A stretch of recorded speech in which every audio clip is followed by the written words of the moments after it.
Mindy, what I'd like to do, I mean, all of you, most of you do it already, it's not that you don't know what it is, but what I wanted to do was simply to highlight some of the changes and new trends that the trainers said to us that they were seeing in the field of business and retention expansion. I did give you a handout, and to the left there are some excerpts from the manual that they gave us in IEDC. Now, I'm not an IEDC salesman, but I do encourage anybody who can do some of the trainings. Yeah, we did dive in and do them. Yes, there's excerpts. Okay, okay. Maybe I didn't make it quite that far. But I do know that MEDA, you know, systematically and periodically brings the training into Baltimore and into Maryland. So, you know, go to the IEDC website. If you see something that interests you, I encourage it. And it is really a good return on your investment. But here are a few excerpts from that particular manual that they gave us to the left. And there's some really good info here around the marketing, you know, just doing joint regional marketing around business retention and expansion efforts. And somebody here said earlier that in addition to retention and expansion, and Keisha was talking about the incubator in Dorchester. Well, one of the things that they mentioned to us as a best practice, when we think about our business retention and expansion efforts, one of the things we need to think about is adding an I to that, and incubation is the I.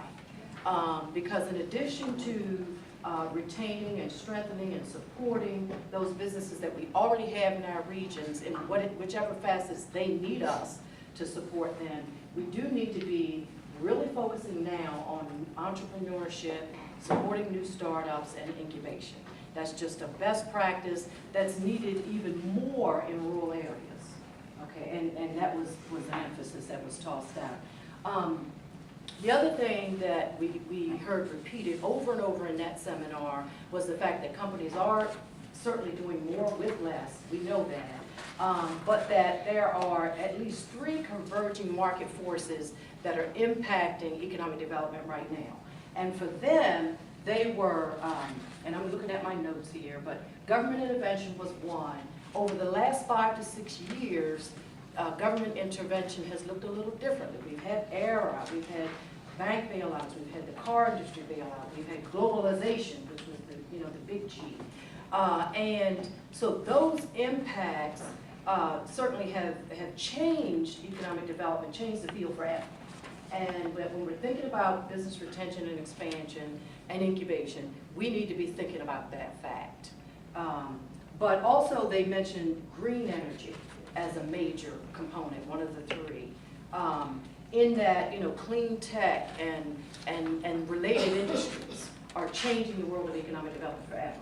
And that we need to be well aware that both manufacturing and just the way that we have increased the number of exports and that type of business is certainly changing what we do.